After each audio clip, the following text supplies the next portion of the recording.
Muy buenas tardes, hermanos. Esta tarde continuamos viendo ¿qué? Colosenses capítulo 2. Así que si ustedes están ahí, está ya ahí. Estamos, como les decía, en la intersección donde el apóstol Pablo empieza a atacar lo que es las falsas doctrinas, porque son varias, ¿no?, que están seduciendo a la iglesia colosense.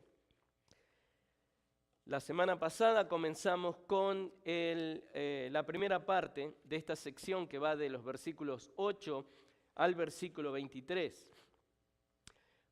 Lo curioso es que Pablo no contrarresta esta falsa doctrina al dar una clara y abierta definición de la misma, sino que él manda esos ataques bien específicos. Y algo curioso también, él no da nombres en los ataques que da. Ahora, la estrategia paulina es muy clara y bien contundente. Él exalta la persona de Cristo y por ende exalta y subraya ¿qué? La obra de Cristo, lo que Cristo ha alcanzado.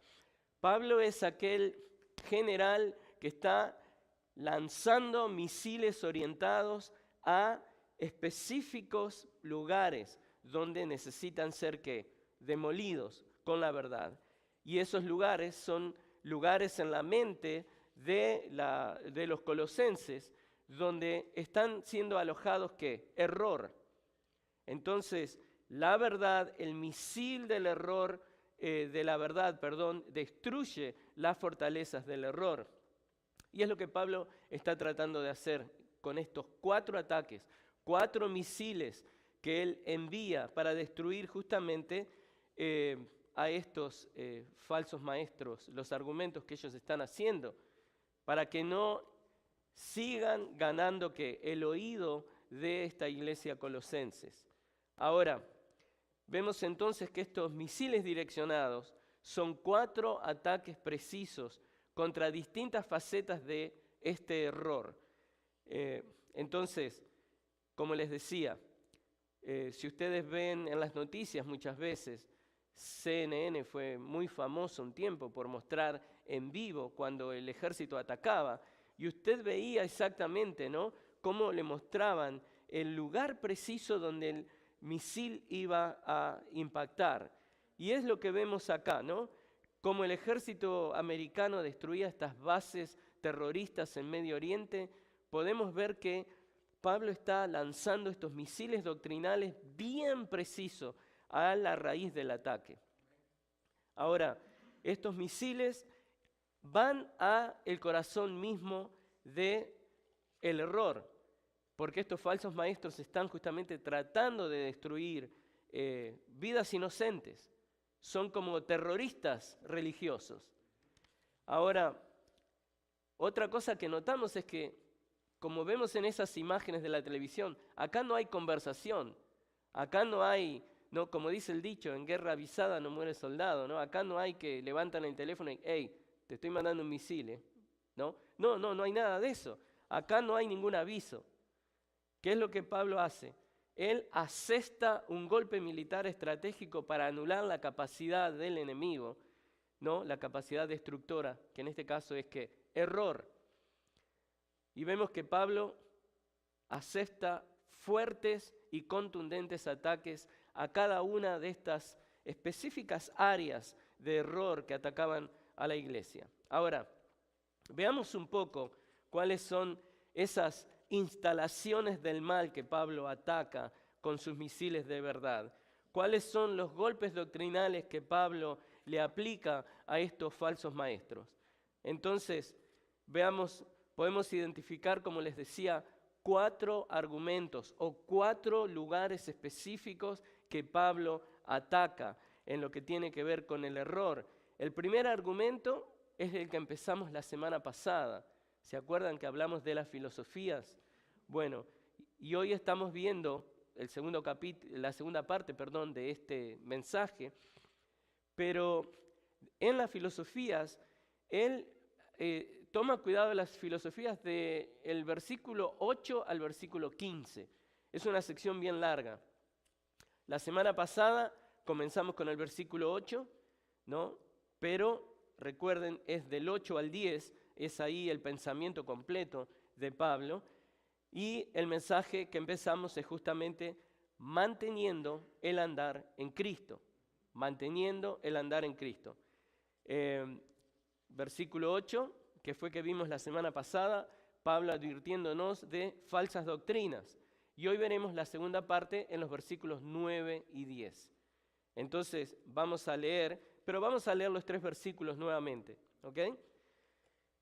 Miren que nadie los haga cautivos por medio de su filosofía y vanas sutilezas, según la tradición de los hombres, conforme a los principios elementales del mundo y no según Cristo. Porque toda la plenitud de la deidad reside corporalmente en Él. Y ustedes han sido hechos completos en Él, que es la cabeza sobre todo poder y autoridad. Hoy, hermanos, conforme vemos versículos 9 y 10, vamos a ver 2 puntos. El mensaje es el mismo, cómo mantener el andar en Cristo, pero vamos a ver 2 puntos que es la deidad del Salvador. Una de las maneras de mantener su andar en Cristo es que usted entienda la deidad de su Salvador, y la otra es que usted también entienda y se esté beneficiando de los beneficios del creyente, para el creyente. Entonces, empecemos con el primero de estos 2 puntos que vamos a ver hoy. Y empieza en el capítulo 2, versículos 9 y 10b. Dijimos que conforme vemos este pasaje, hay 3 cosas que quiero estar contestando. No sé si se acuerdan el mensaje pasado, que conforme vemos los versículos 8 al 10, vamos a estar contestando, ok, ¿cómo mantenemos ese andar? Eso lo contestamos la semana pasada. ¿Cómo? Teniendo mucho cuidado con las falsas doctrinas. Luego, el por qué, lo vamos a ver hoy, con el versículo 9 y 10b, y luego vamos a ver los beneficios de mantener el andar en Cristo. Que eso tiene que ver con 10a, la primera parte del versículo 10. Entonces, dado que el cómo lo vimos la semana pasada, ahora vemos que Pablo dice que toda la plenitud de la deidad reside en Él, y eso incluye ¿qué? Toda la sabiduría. Toda la sabiduría está en Cristo. Y eso es lo mismo que Él nos dijo en el versículo 3, de que en Cristo están escondidos ¿qué? Todos los tesoros de la sabiduría y del conocimiento. Y es exactamente por eso mismo que el apóstol nos dice en el versículo 4, esto lo digo para que nadie os engañe ¿con qué? Con razonamientos persuasivos. Ya tenemos toda la sabiduría que necesitamos recibir, que está en Cristo. Es como que en los versículos 8 y 10 que estamos viendo, Pablo está repasando lo que él ya había hablado, ya había dicho unos versículos atrás, versículos 3 y 4.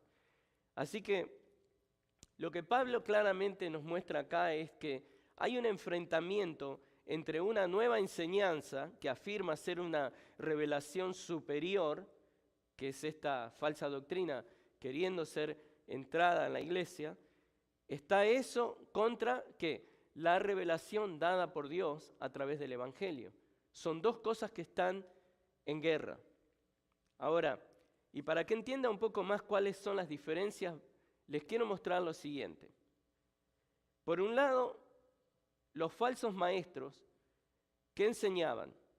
Los falsos maestros enseñaban lo que se llama dualismo, que era la creencia de que la materia era mala y lo espiritual era bueno. Y basado en eso, escuchen esta teoría que tenían los falsos maestros. Ellos decían que era imposible que Dios, un Dios santo y puro, se relacionara con el mundo material. Entonces, porque decían ellos, un ser santo como Dios nunca se rebajaría a trabajar con la materia. Entonces, debido a esta realidad, de acuerdo a estos falsos maestros, Dios debía entonces relacionarse con el mundo a través de lo que ellos llamaban, escuchan la palabra, eón o eones. Entonces les estoy describiendo uno de los errores que estos falsos maestros estaban enseñando, tratando de impulsar en la iglesia en Colosas. Estos maestros del error exhibían su vana sabiduría, enseñando que estos eones, que eran intermediarios entre Dios y la humanidad, era una serie de emanaciones, seres espirituales intermedios, a través de los cuales se distribuía la esencia de Dios, la esencia divina, hasta que finalmente llegaba al hombre en forma que diluida. Miren, ¿no? Qué teoría que tenían. Y ellos lo estaban enseñando como verdad, verdad única. Por el otro lado, Pablo, ¿no?, les recuerda a los colosenses. ¿Qué es lo que le dice? Lo que les acabo de escribir es este lugar que se convierte en el blanco que Pablo va a tirar este misil que viene ahora. ¿Cuál es el misil contra ese error? Pablo les dice, toda la plenitud de la deidad reside en Cristo. Ahora, el apóstol presenta a Cristo como la única encarnación de la plenitud de Dios. ¿Y cuáles son las implicaciones de esto? Les voy a explicar. La implicación es que no hay tal cosa como eones o aún ángeles que tengan que estar en el medio como intermediarios entre la humanidad y Dios. El único Dios y mediador entre Dios y los hombres es Cristo. Y es a Cristo al que Epafras les enseñara a estos colosenses. Epafras les predicó el evangelio que habla de Cristo, el único mediador entre Dios y los hombres. Y los colosenses debían mantener su caminar en Cristo, tal como lo habían recibido de Epafras. Y para mantener su andar en Cristo, debían rechazar tajantemente esta falsa doctrina de los eones. ¿Vio? Mantener el andar en Cristo tiene que ver con rechazar la falsa doctrina, pero también con entender lo que estamos viendo ahora, la deidad de Cristo. Dios no filtra su personalidad a través de nadie, porque Él ha provisto a la humanidad del representante perfecto, Jesucristo. Cristo revela a Dios, y no solamente Cristo revela a Dios, Cristo representa a los hombres.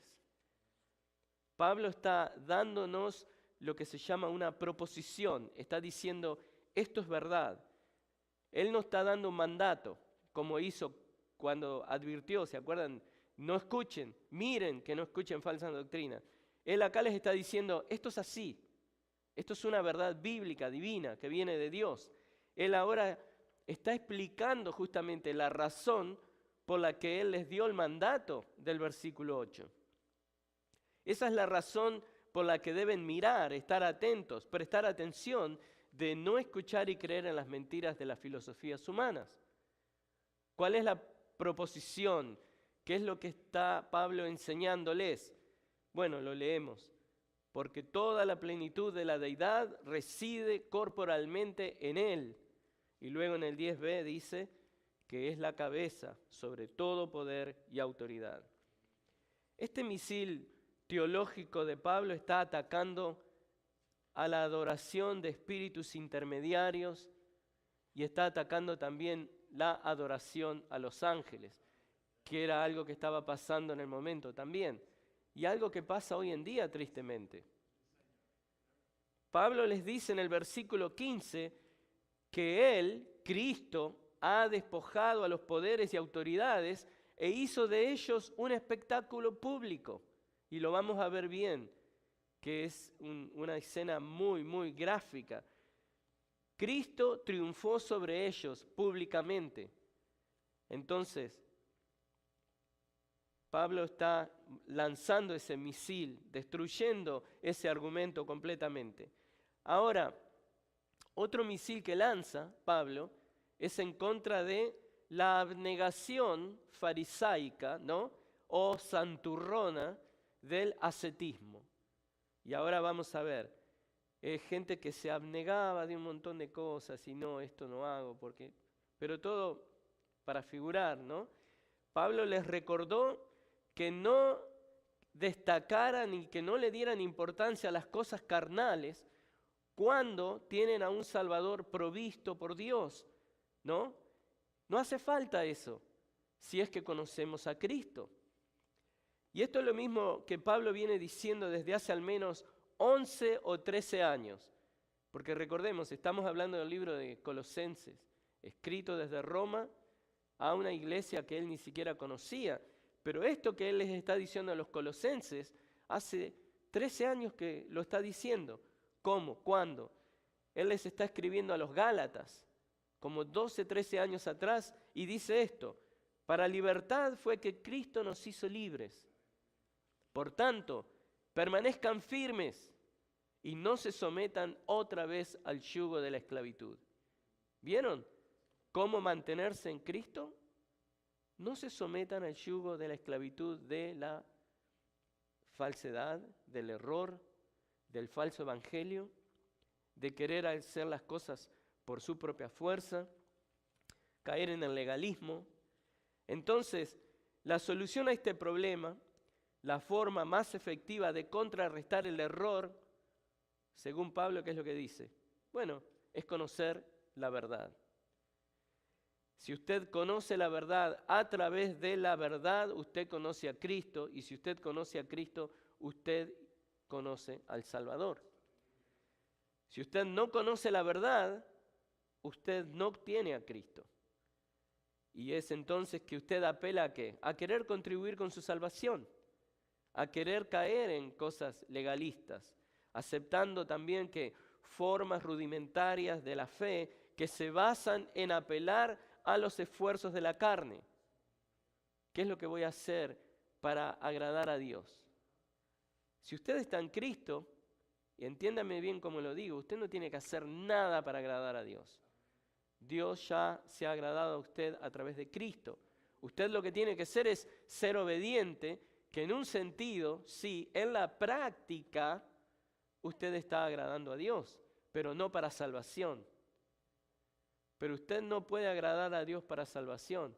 El único que lo puede hacer y lo hizo es el Señor Jesucristo. Entonces, el verdadero conocimiento del misterio de Cristo viene ¿de quién? De Dios. Y es enseñado a través de los emisarios ¿de quién? De Dios. Profetas en el Antiguo Testamento y apóstoles en el Nuevo Testamento.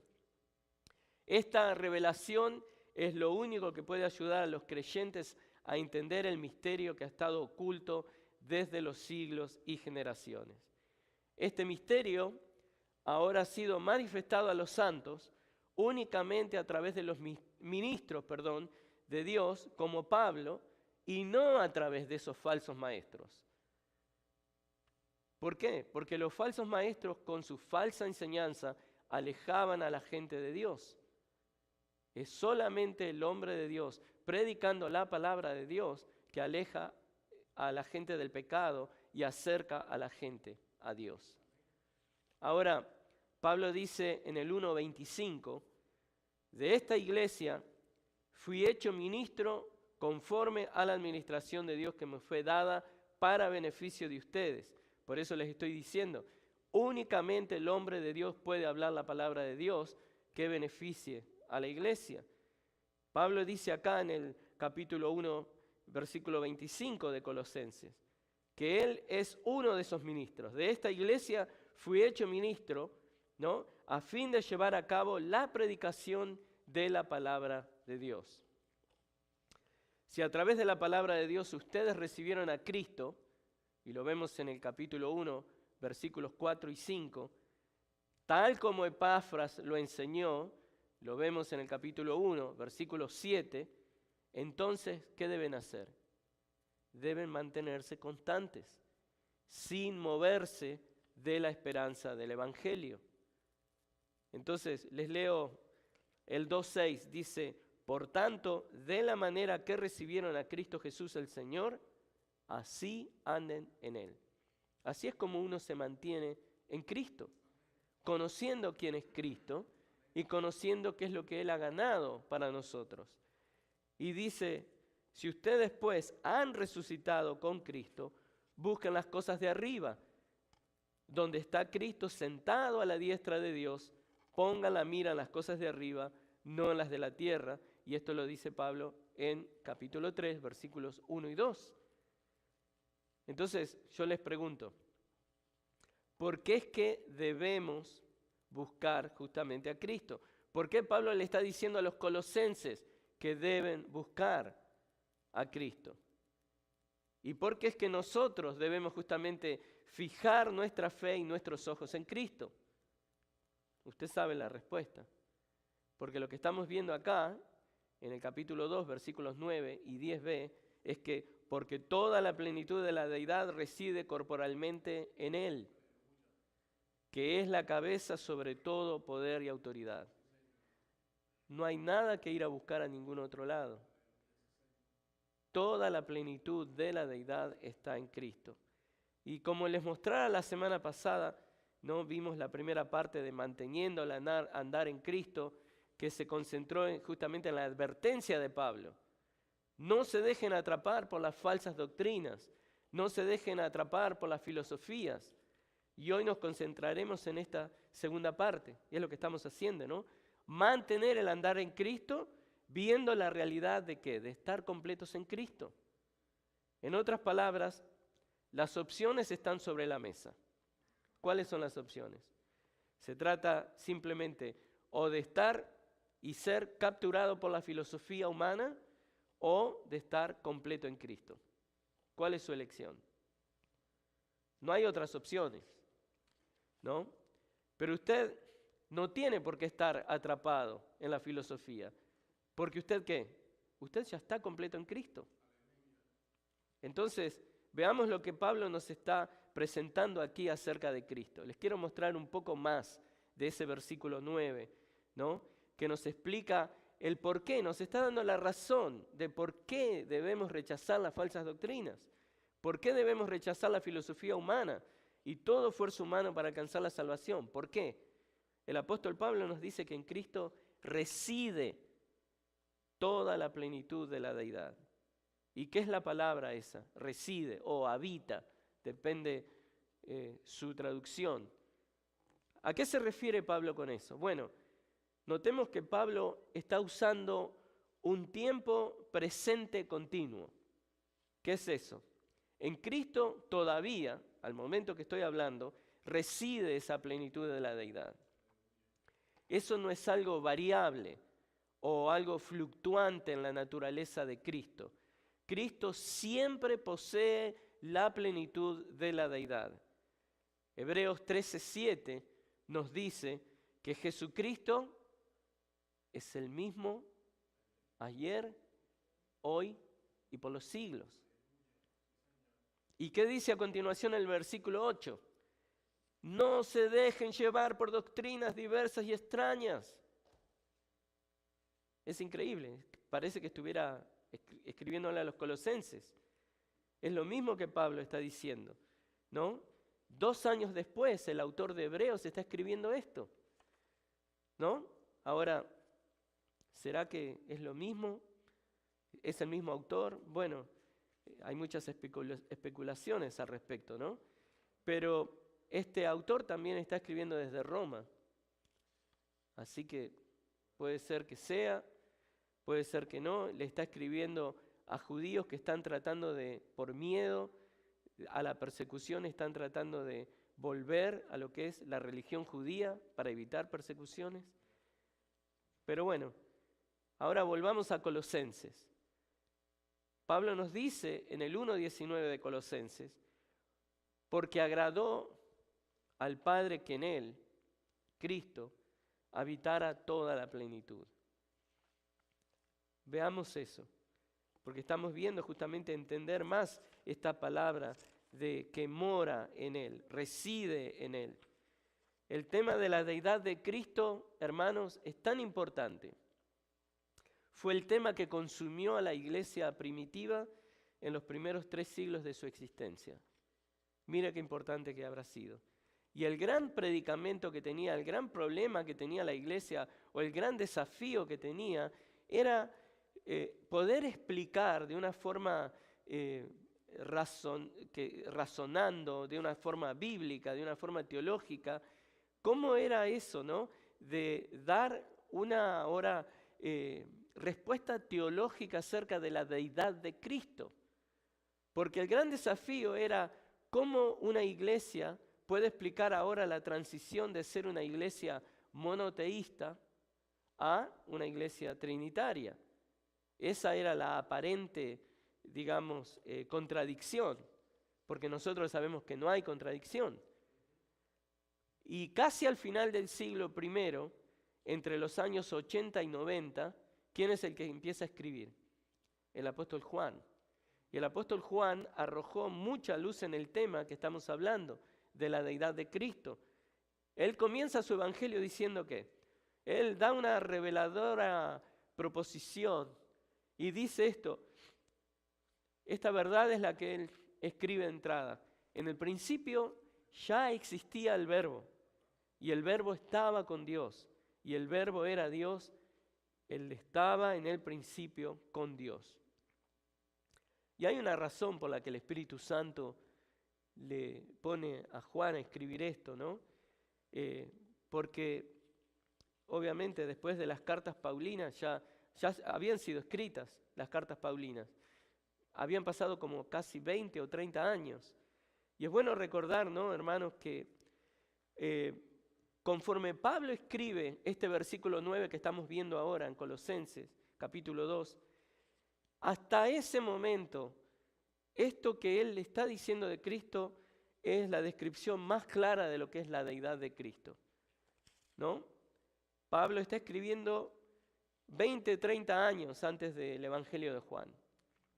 Pero entre estos dos libros, vamos de nuevo al libro de Hebreos, está el libro de Hebreos. Entonces vamos a ver qué es lo que dice el autor del libro de Hebreos acerca de la deidad de Cristo. En el 1:5 dice: porque ¿a cuál de los ángeles dijo Dios jamás: Hijo mío eres tú, yo te he engendrado hoy, y otra vez yo seré padre para él, y él será hijo para mí? Debemos recordar que la revelación de Dios es gradual, siempre es gradual, ¿no? Y hasta el momento mismo del cierre de lo que es el canon de las Escrituras con el libro de Apocalipsis. Pero habiendo dicho esto, no quiere decir que Dios no haya hablado acerca de la deidad de Cristo o no haya revelado acerca de la deidad de Cristo en el Antiguo Testamento. Es más, por eso leímos el Salmo 2 hoy, porque lo que el autor de Hebreos está usando y nombrando en este 1:5 es obtenido del Salmo 2. El Salmo 2:7 dice esto: ciertamente anunciaré el decreto del Señor que me dijo: mi hijo eres tú, yo te he engendrado hoy. Ahora bien, lo que vemos aquí no debe ser considerado, y esto necesito ser bien claro en la manera que lo explico. Esto, cuando habla de engendrar, no debe ser entendido de la manera natural en que una criatura, un ser humano, engendra. No debe ser entendido de esa manera limitada respecto, ¿no?, al engendramiento. Porque esto que leemos en Salmo 2 está ocurriendo en la eternidad. Y le aviso de entrada, esto que estamos por ver, muy brevemente, es agua bien profunda de teología. No pretendo que entienda. Teólogos de años y años y años tienen un comprendimiento de esto, pero no un comprendimiento perfecto y total, porque es uno de los grandes misterios de la teología. Ahora, ¿a qué me refiero con esto? Esta engendración de la que se habla en estos versículos no habla de un acontecimiento que está ocurriendo en el tiempo. Estamos siendo llevados a la eternidad. El contexto indica que se refiere a ¿qué? Al decreto eterno de Dios. Ahora, por lo tanto, esta engendración de la que habla es algo que está ocurriendo en la eternidad y es algo que Dios está informándonos a nosotros. Pero si hay algo que Dios hace en la eternidad, no hay un punto de comienzo en la eternidad. ¿Se entiende?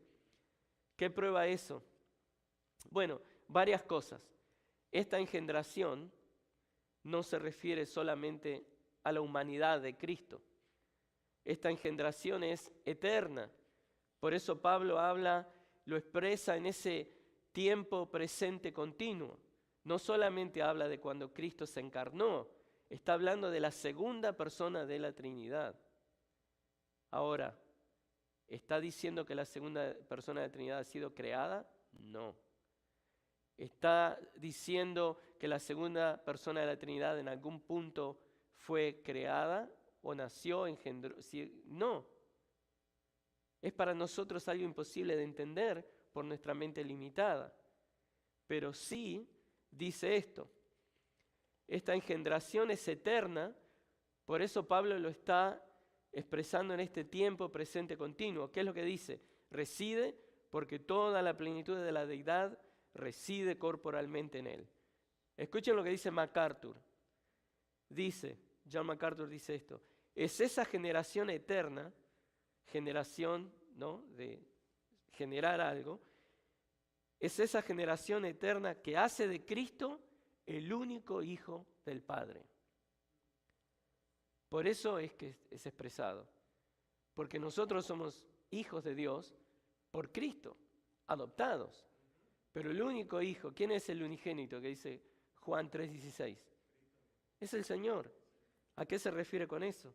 Bueno, esto no quiere decir que Cristo fue creado. Esto claramente habla de la diferenciación que se puede hacer ¿en qué? En la Trinidad. No solamente que se puede hacer, que se debe hacer. Porque creemos en un solo Dios, 3 personas. Y sé que esto es material pesado teológicamente, pero usted necesita aprender esto. Y usted necesita familiarizarse y a medida que lee, el Espíritu Santo le ilumina y aprende más y lo entiende más y lo entiende más. Dios es uno. ¿A qué se refiere? Una sola esencia, pero trino, con 3 distintas personas. ¿Cuáles son? Dios Padre, Dios Hijo, Dios Espíritu Santo.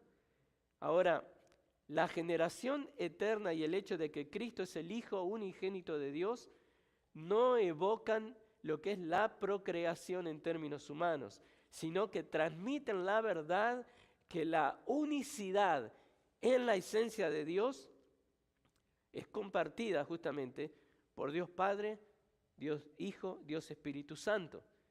Hay unicidad, una sola esencia, pero hay 3 personas. Perdón. Dios es uno, una esencia completa. Es una esencia completa, no diluida, indivisiva, pero existiendo en 3 personas. Y los teólogos, ¿no?, para enseñarnos y que podamos entenderlo, han etiquetado estas características principales que distinguen a las 3 personas usando las propiedades que sugieren que los nombres Padre, Hijo y Espíritu Santo. Miren a qué me refiero. ¿Cuáles son las propiedades que estos teólogos han marcado? Y tiene que ver con este texto que estamos viendo acá. Y es importante saberlo porque hay una razón por la que Pablo está escribiendo de esa manera ahí. Porque si no viene cualquier otro falso maestro y a usted le trata de vender gato por liebre. Entonces necesitamos entender nuestra teología. Ahora, Dios Padre. ¿Cuál es la propiedad de Dios Padre? Es fácil, paternidad. Dios Hijo. ¿Cuál es la propiedad de Dios Hijo? Se llama filiación, que tiene que ver con ser hijo. ¿Y cuál es la propiedad de Dios Espíritu Santo? Teológicamente se llama expiración, pero no de algo que terminó, que se venció, no, sino de algo que sale, en este caso, que procede de Dios Padre y de Dios Hijo. Es un concepto bien pesado, pero necesito que de a poco empiece a poner sus pies en el agua, ¿no? Ahora, teniendo esto en mente, hermanos, y si bien se entiende que es muy desafiante para la mente finita, justamente poder entenderlo, esto nos ayuda a tener claridad respecto a la filiación eterna de Cristo y su generación eterna. Y es por eso que venimos acá.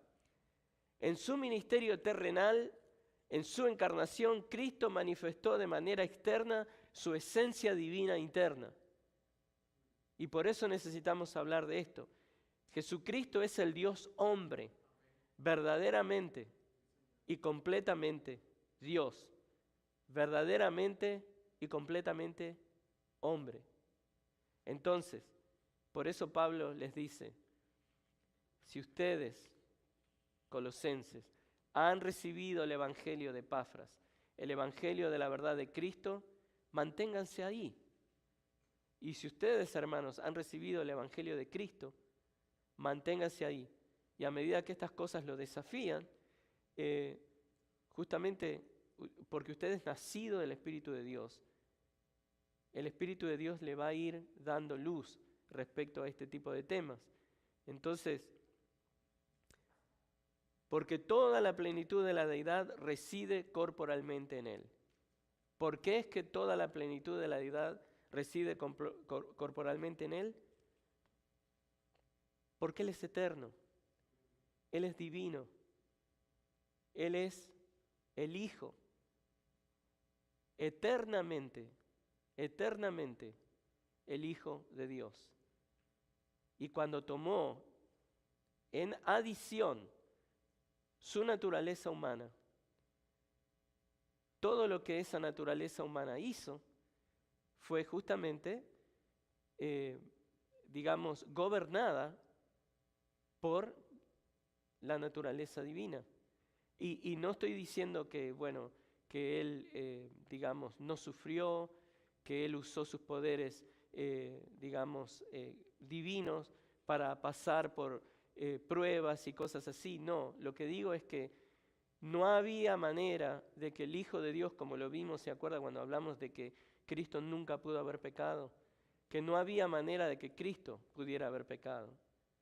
Porque cuando hablamos de Cristo, que es verdaderamente Dios y verdaderamente hombre, esa es la persona que usted necesita para que pueda Él ir a la cruz y pagar por un pecado que tiene una ofensa eterna ante un Dios santo que tiene una santidad infinita. Usted no podía pagarlo, yo no podía pagarlo. Solamente un hombre santo como Cristo, pero que también tiene una naturaleza ¿qué? Divina, que puede ser infligido en 3 horas del castigo eterno que nosotros nos merecíamos. ¿Se entiende por qué estamos hablando un poco de esto? Para mantenerse firme en Cristo, no solamente hay que rechazar las falsas doctrinas, pero también hay que saber de la deidad de Cristo. Entonces, toda la plenitud de la deidad reside corporalmente en Él. No hay nada que haya que agregarle. Él es la cabeza sobre todo poder y autoridad. Y dado que el Hijo de Dios en su encarnación nunca cesó en su deidad, es que siempre Él fue ¿qué? Vemos en la palabra, Él siempre fue adorado. Se oraba a Él, se lo alababa, se lo reverenciaba con temor, como nos dice Pablo en el 3, 22 y 24. A Él queremos agradar con temor. Pero es este Cristo encarnado, verdaderamente divino, verdaderamente hombre, quien vivió la vida perfecta que era requerida para ser el sacrificio perfecto de Dios.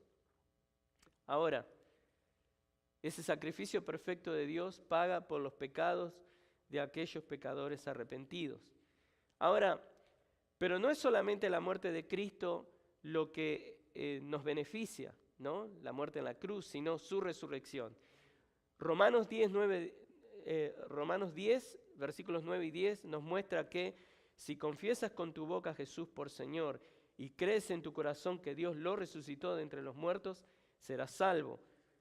Porque con el corazón se cree para justicia y con la boca se confiesa para salvación.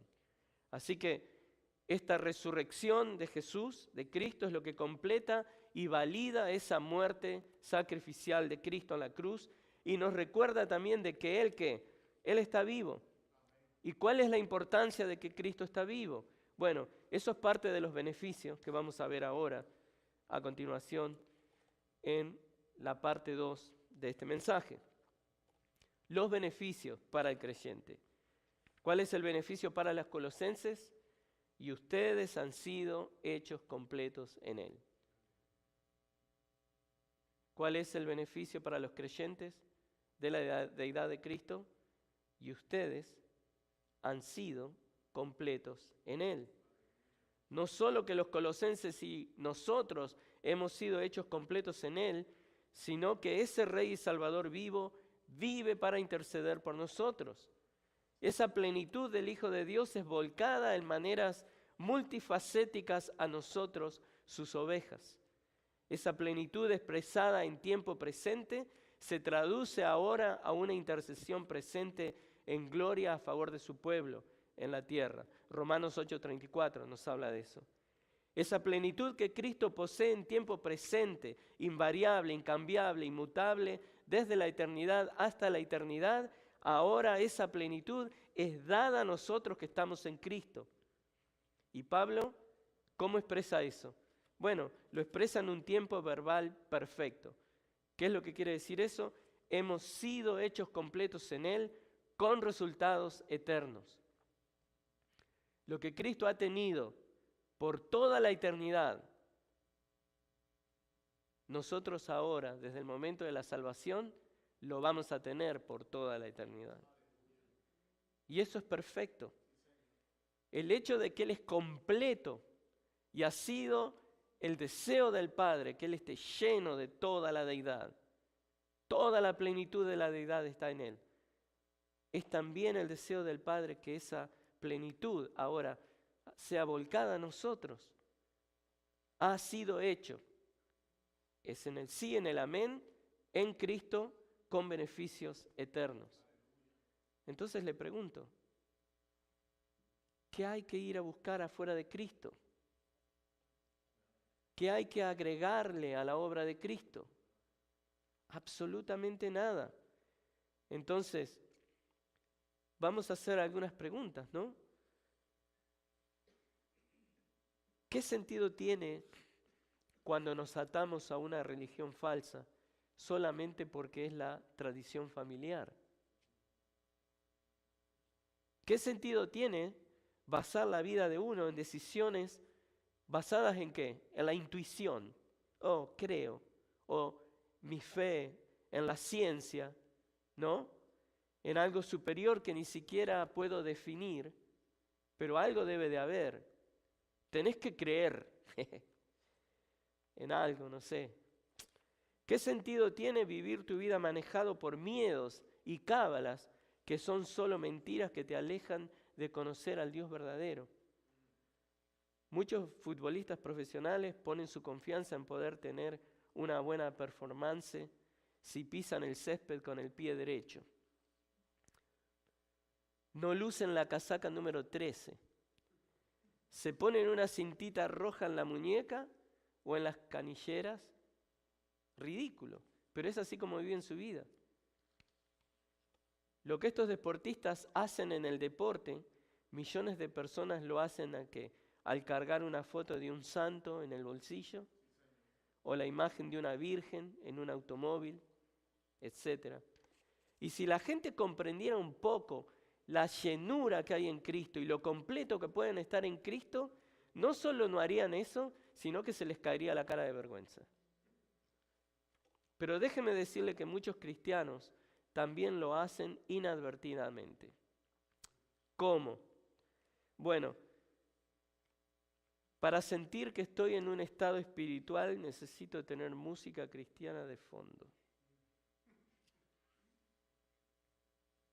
No se lo digo a mi esposa. Me tocó dormir en el sillón, ¿no?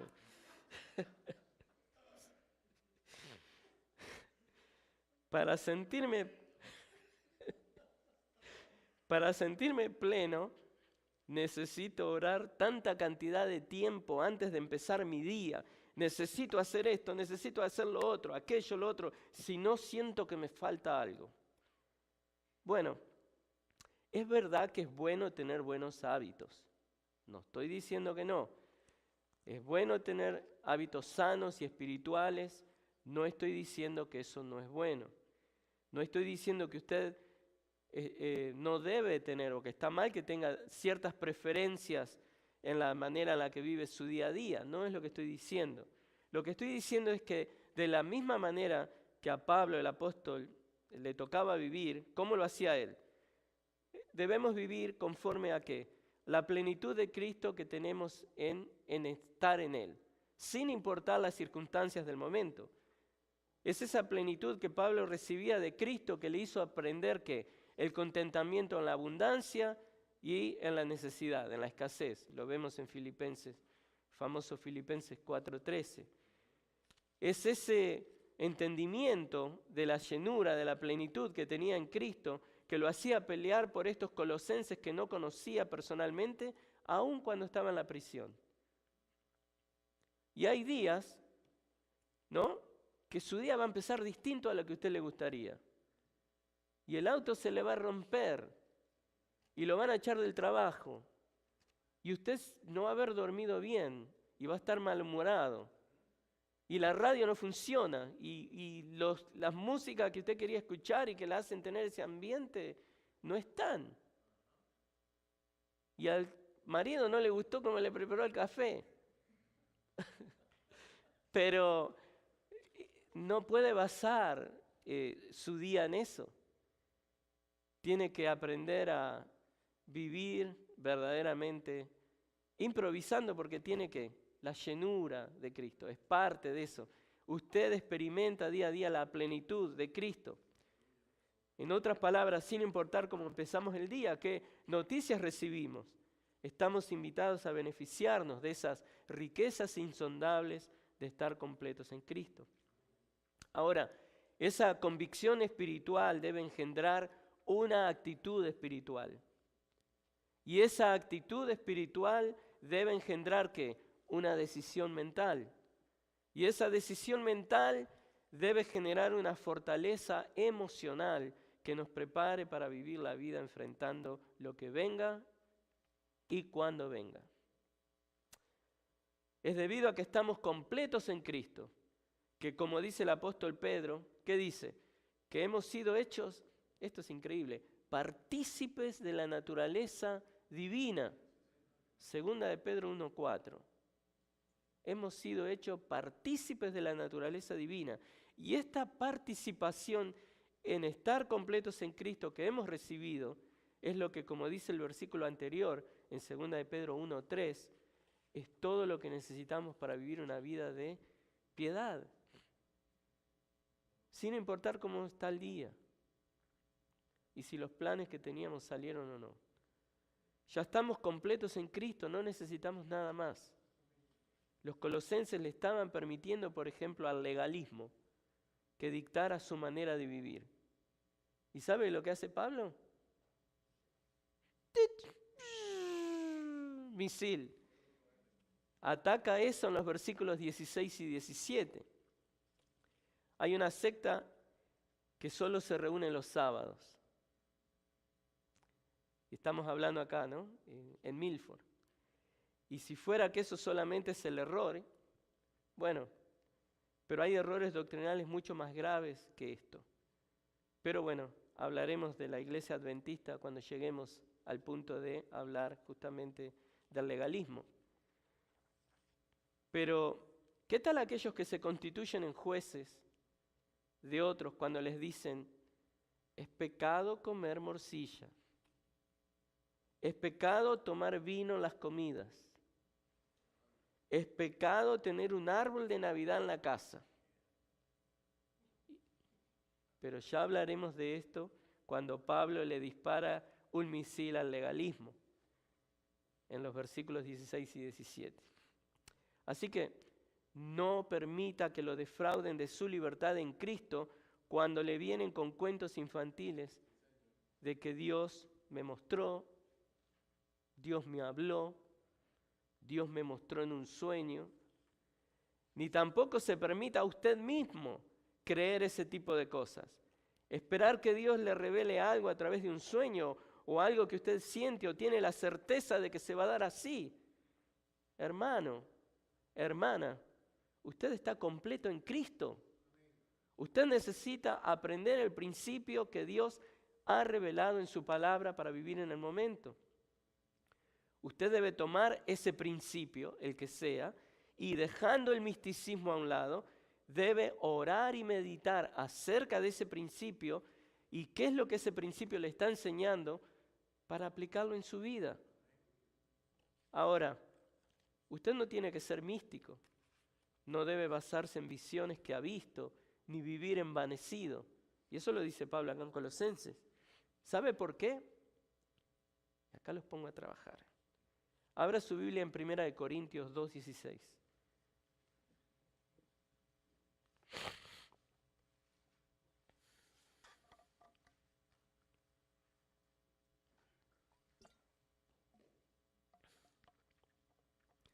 Primera de Corintios 2:16. Usted no tiene que ser místico, no debe basarse en visiones que ha visto, no debe estar envanecido con cosas que creen que son. Leamos. Porque ¿quién ha conocido la mente del Señor para que lo instruya? Pero nosotros tenemos la mente de Cristo. Hermanos, seamos humildes. Nosotros no podemos instruir a Dios, ni decirle, ni forzarle a hacer las cosas como nosotros quisiéramos que vayan. No, nosotros tenemos la mente de Cristo. ¿A qué se refiere con eso? Nosotros ya poseemos su palabra. Esta es la mente de Cristo. Usted no necesita sueños, visiones, revelaciones.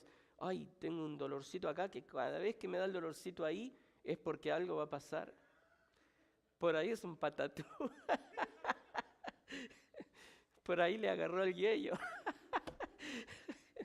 Pero coma algo. Ay, ay, ay. Nosotros tenemos la mente de Cristo. Ya poseemos su palabra, que es la que nos informa cómo es que Él piensa, qué es lo que Cristo quiere para nuestras vidas. No acepte ni viva como un místico, simplemente viva como alguien que ya ha sido completo en Cristo. Pero esto del misticismo lo vamos a ver más a fondo cuando Pablo bombardea las instalaciones del misticismo. Espero que esté acá ese día. Yo creo que le va a gustar. Y eso lo hace en los versículos 18 y 19. Y finalmente, hermanos, ustedes han sido completos en Cristo. Usted ya está completo en Él. Jesús hizo una obra perfecta de salvación a su favor. Usted no necesita ser un ascético. No trate de aparentar una humildad económica que no es demandada de usted, por ejemplo. No trate de proyectar una imagen innecesaria. Ay, mire al hermano. Nunca se junta con la gente. ¿Por qué será? Porque él quiere mantenerse puro de toda cosa y tentación. Eso es todo lo contrario a la prescripción bíblica de que le va a beneficiar para su crecimiento espiritual, de estar con sus hermanos. Usted necesita de la comunión y necesita de lo que es la coinonía con el cuerpo de Cristo. No se haga el santo abandonándose en su cuidado personal. ¿No? Y a veces yo tengo la culpa porque estoy sin afeitar y eso, los miércoles. Así que si me ven, me diga, pastor, no se haga el santo, abandonándose en su cuidado personal, publicitando sus ayunos largos y hablando de cosas que ya no hace o que lo dice solo para aparentar que una santidad ficticia. Bueno, no. No necesitamos nada de eso. La verdad, en Cristo ya hemos sido hechos completos. Es una acción de Cristo que hemos recibido en el momento de nuestra salvación y que tiene que, ¿se nos va a acabar? Tiene resultados eternos. Es día a día. Es una bendición que tiene aristas multifacéticas. ¿Qué tipo de necesidad usted tiene? Dios se la va a dar ahí. Pero veremos más ese ataque al ascetismo cuando veamos los versículos 20 al 23. Entonces, vamos a concluir esto. Mantener el andar en Cristo involucra que rechacemos las mentiras de las falsas doctrinas, aun si éstas vinieron de una fuente que creíamos que era confiable. Muchos de nosotros procedemos de iglesias con gran amor y pasión, pero carentes de sana doctrina. Muchos de nosotros hemos nacido en Cristo en iglesias que han sido atestadas de falsas doctrinas, que en la inmadurez espiritual de las congregaciones no han sabido discernir el error y terminaron creyendo errores, aceptándolos en su enseñanza y luego enseñándolo a otros como nosotros que los recibimos. Pero en un sentido podemos vernos reflejados en esos colosenses. En un sentido podemos identificarnos con nuestros hermanos en Colosas, ¿no? Por eso debemos llevarnos al corazón que la advertencia apostólica de Pablo, mantengan el andar en Cristo al mirar con detenimiento. Presten atención, al mirar cuidadosamente que no están aceptando huecas filosofías humanas que tratan de reemplazar a Cristo y a su obra cuando ustedes ya han sido completos en Cristo. Oremos. Señor, te damos gracias por tu palabra. Te damos gracias por tu Espíritu Santo y su obra, ayudándonos a entender tu palabra. Señor, esas partes profundas de la teología que son todavía incomprensibles para nuestra mente humana limitada, ayúdanos a poder beneficiarnos en tener un poquito más de entendimiento hoy, a poder entender tu deidad, quién tú eres, de que lo que has hecho en tu encarnación y la razón misma de tu resurrección es porque tú eres divino, tú eres completamente Dios, completamente hombre, con dos naturalezas claramente trabajando, pero con la naturaleza humana que se fue agregada a ti, a tu naturaleza divina, inmutable, incambiable, que siempre ha procedido del Padre. Qué misterio hermoso, pero tan profundo, porque si esa procedencia eterna tuya del Padre, que es tan casi imposible de explicar, pero que podemos aceptar por fe, porque es revelada en tu palabra, Señor, si nunca nadie había ahí para ejercer ningún tipo de presión sobre ti, cuán seguros estamos en tus manos, Señor. Podemos ver que estamos tan seguros y que todo lo que proviene de Cristo, todo lo que nos das a través de Cristo es en el sí y en el amén. Tiene implicancias eternas. Por eso te pido en esta hora que bendigas a esta congregación y lo que he predicado, Señor, para que mantengamos nuestro andar en Cristo. En primer lugar, dejando a un lado las falsas doctrinas, no escuchando filosofías humanas, entendiendo la deidad de Cristo más profundamente, llevándola a nuestro corazón y viendo cuán importantes son esos beneficios que tienen para nuestro caminar diario. Oramos en tu nombre y para tu gloria. Amén.